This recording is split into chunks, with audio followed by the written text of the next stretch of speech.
The Diecast International Builders have invited the community to participate in Summer's Vacation Invitational. For this build, I decided to do this Corgi Juniors WigWam Van-Camper. That's what it says on the bottom of it. According to the 4th edition of Corgi Toys by Dr. Edward Force, the 18C Wigwam Camper van was produced from 1973 to 1975 in 2 colors, metallic magenta and blue, which is the one I have here, which, as you can see, is peeling. Both versions have yellow interior, amber windows, black plastic base, and Whizzwheels.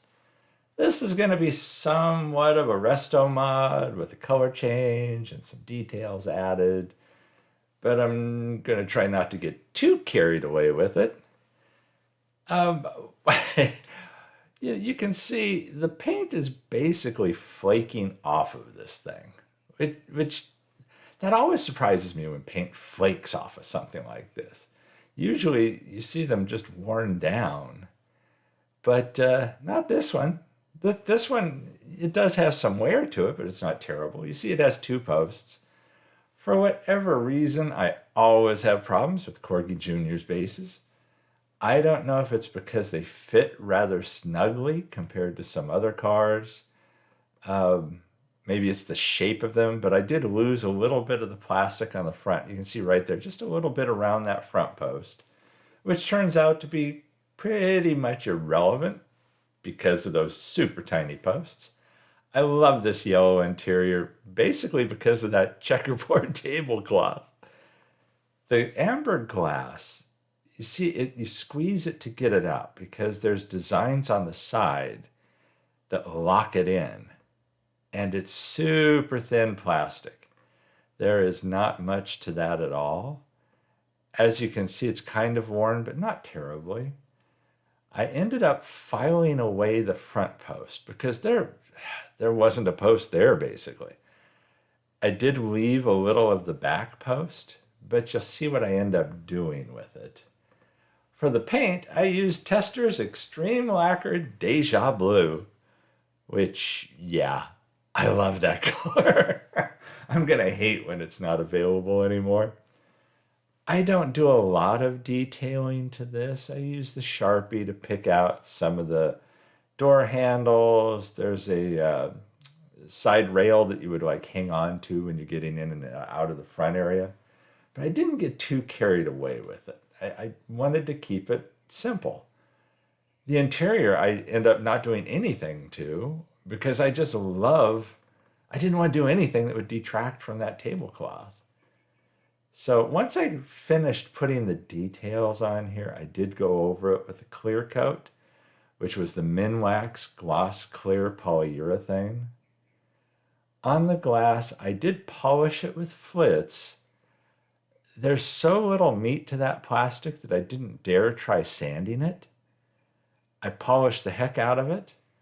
And then rather than dip it in gauzy, because of how it fits and under the front window, there's even like turn signal indicators in amber that show through the front. I didn't want the thickness of a gauzy coat. I wanted to make sure it all fit okay. And this thing was way too complex to try and create a vacuform recreation of. You would have lost that detail on the sides. Lord knows if I would have been able to get it to even lock in place. So I wanted to save this glass, and the pledge did work. It's not perfect in the end, but I'm happy with it. I was going to keep the Whizzwheels, and so I cleaned them up. I just washed them, dried them, tried polishing them ever so slightly. It's not like I put a coat of polish down or anything like that. But just try to shine them up a little, and then I went over them with the Molotow chrome pin that you see there. That's a 2mm chrome pin. And they end up looking okay, but I ended up not using them. I swapped them out for some Samed wheels. They're not super fancy wheels. I like the fact that they have the black centers and just the chrome lip. And they're meatier than those Whizzwheels. And I do like the finished look with those. And they have rubber tires, which, is always a plus. I did have to take a black paint pen, as you see here, and color in some areas where the wheel wells are on that yellow base, because I did not want that yellow to show when you'd see it. I didn't want you to see it around the tires. So at this point, it's basically done. Just a matter of throwing it all back together. Again, that windshield part, the glass part, pops into place. And you can see there it's not too bad. It did turn out okay. The pledge definitely helped it out. The yellow, again, I didn't want to paint in seats or anything like that because I didn't want to distract the view of that tablecloth. That tablecloth sticker is great. And so then there is a back tongue on that base that sticks in place. As you see, it pops together pretty well as it is. And then I used a resin pin. I used that for the glue, in effect, to hold this together. And so it's just a matter of hitting the front and back posts with resin and then using the UV light on the other end of that pin to cure that resin. And it ends up holding it together perfectly well. There you see the light. I sure didn't want to try, the front post was ridiculously small. And so, filing it off made the most sense. And tapping the other one it just wasn't going to go well. So this one is glued together, rolls like a champ. And again, here's where we started. I'd like to thank the Diecast International Builders for hosting summer's event. And check out all of the other builds in this invitational. I can't wait to see what people build because there's so many possibilities for a summer-related camper type of thing. There's where it ended up.